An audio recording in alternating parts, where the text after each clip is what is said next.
প্রশ্ন করেছেন 5 নম্বরে, আমি আমার ফুফুর কাছে মানুষ হয়েছি। আমার যখন 1.5 বছর বয়স ছিল, আমার ফুফুর সন্তান নাই। আমার ফুফা মারা গেছেন 2002 সালে। আমার ফুফু আমার দাদার সম্পত্তি থেকে একটা ফ্ল্যাট পেয়েছেন। আমার ফুফু ফ্ল্যাটটি আমাকে লিখে দিতে চান, কারণ যেহেতু তিনি আমাকে নিজের সন্তানের মতো করে মানুষ করেছেন এবং আমাকে অনেক ভালোবাসেন। আমার প্রশ্ন হচ্ছে, আমি ফ্ল্যাটটি কি নিতে পারবো, নাকি তার এই ফ্ল্যাট এতে তার বাকি ভাই বোনের ছেলেদের অধিকার রয়েছে?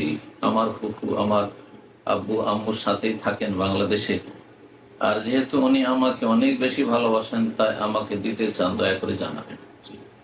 ছেলে মেয়েদের মাঝে ইনসাফ করতে হবে এবং দিলে সবাইকে দিতে হবে।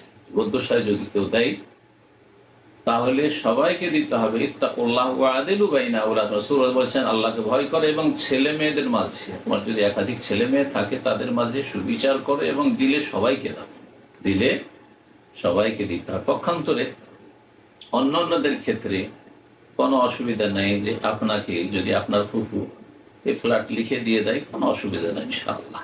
জি, তবে আপনাকে লিখে দেবে হেবা বা যেটা আতিয়া দান, সেটা করে দেবে।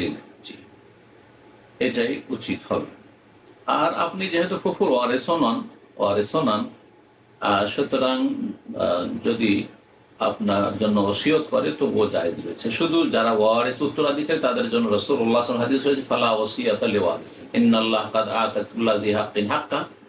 আল্লাহ রাব্বুল প্রত্যেক হকদারকে তার হক দিয়ে দিয়েছেন, সুতরাং ফালা ওসিয়াতা লিওয়ারিস, যে উত্তরাধিকারী এমনিতে ভাগ পাবে ধন সম্পদে, ইন্তেকালের পরে কোনো ব্যক্তির, সেই ব্যক্তি ওসিয়ত করতে পারবে না ওয়ারিসিনদের জন্য।